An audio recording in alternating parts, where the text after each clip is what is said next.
Today I am giving you a play-by-play of my first ever Broadway audition in New York. My name is Adrienne Walker, and I am a Broadway performer. I want to share with you what I've learned about the business so far.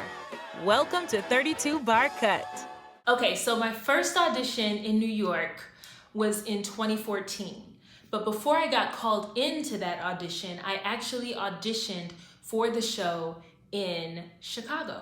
They were holding auditions for this show in Chicago, and I guess I should just tell you what the show is. I don't know why I'm keeping this a secret.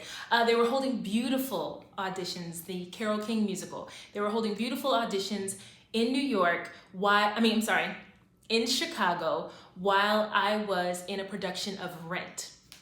And so a few of us went because we knew there were Black roles in Beautiful. So we were like, we gotta go. So a group of us went to the call, and I think all of us got called back the next day. So we went to the call on a Saturday and got called back that Sunday morning. And because Stephen Copel, the casting director for Beautiful, knew that we all had a show to go to, he let me go to the male dance call.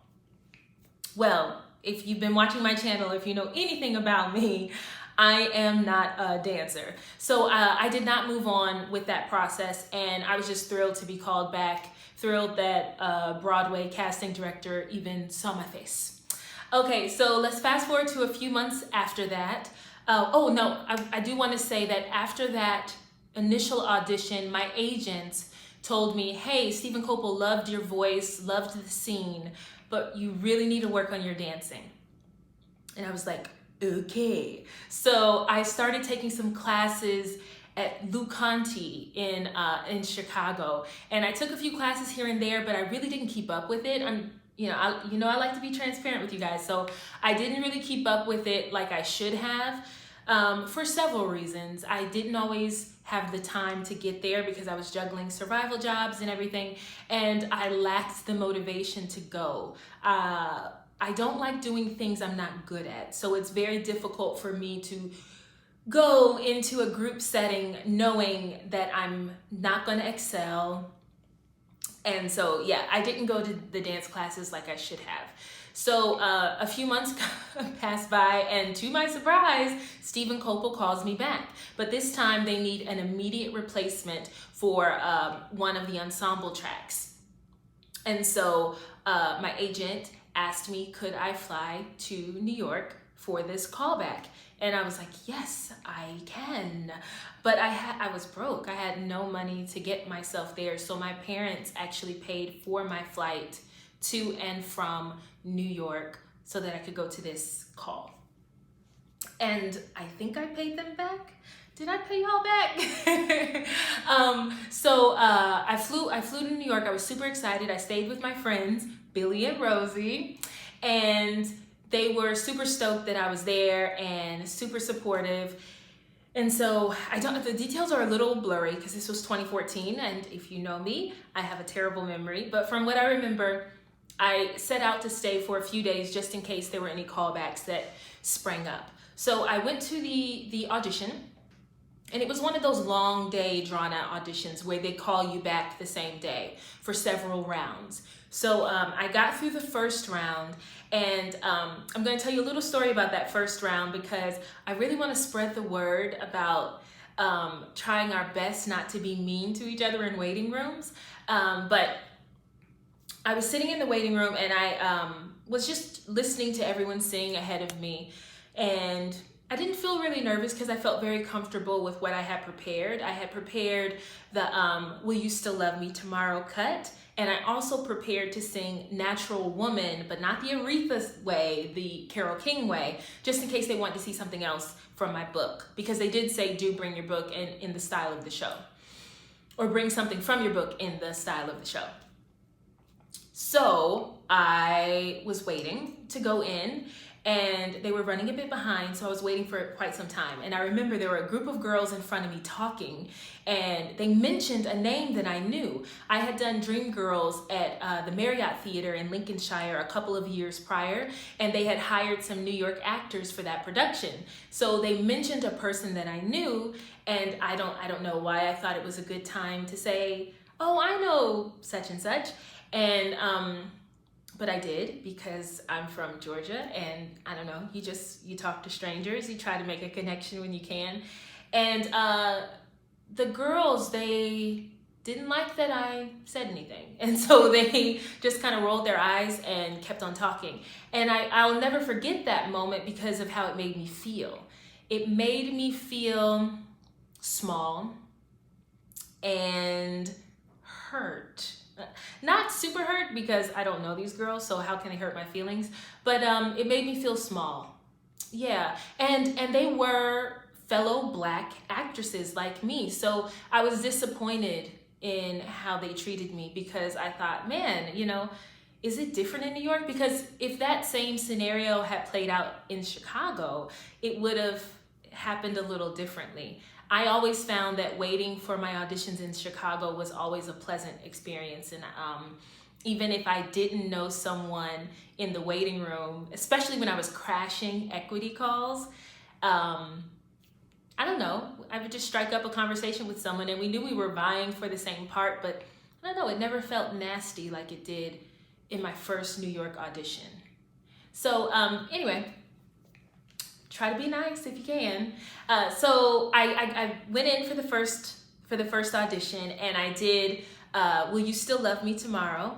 And I did my scene. And they gave me really great feedback in the room. So when I did my scene, I had them laughing. They loved my scene, which always surprises me. It always surprises me when I do a scene and people laugh, because I don't really think I'm funny, but my friends tell me I'm funny, so I'll just take their word for it. But so they loved my scene, and then they said, hey, can you do the song again, but do it like you did your scene? And I was like, what do you mean? And they were like, you weren't giving us any personality. We want to see what you brought to the scene, to the song. And I was like, ooh, of course they want that. They don't want me to be all stoic. It's not that I was bringing that classical training in and not moving, but I don't think I was really telling a story. So that was one of the first lessons I learned in this audition.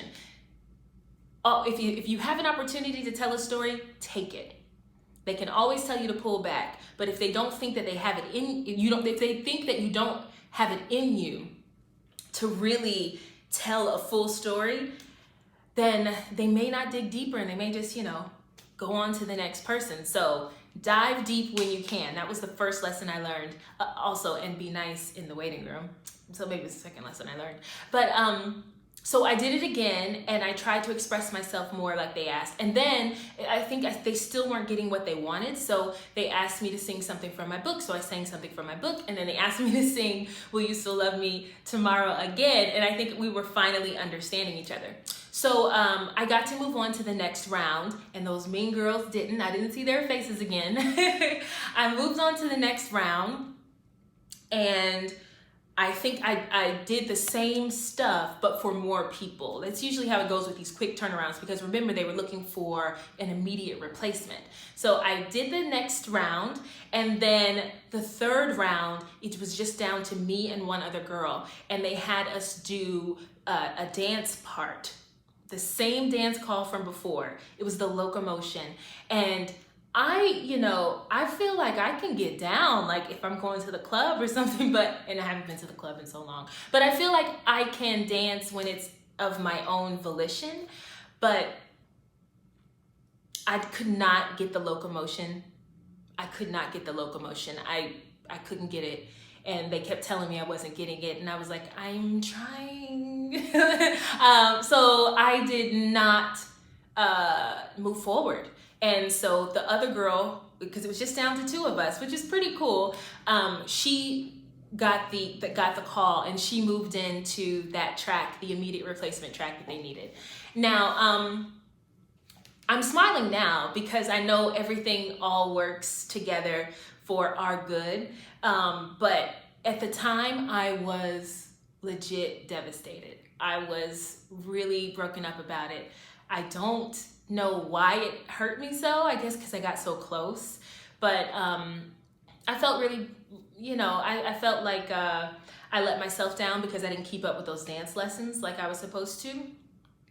And I felt a lot of different emotions about it. I was really sad.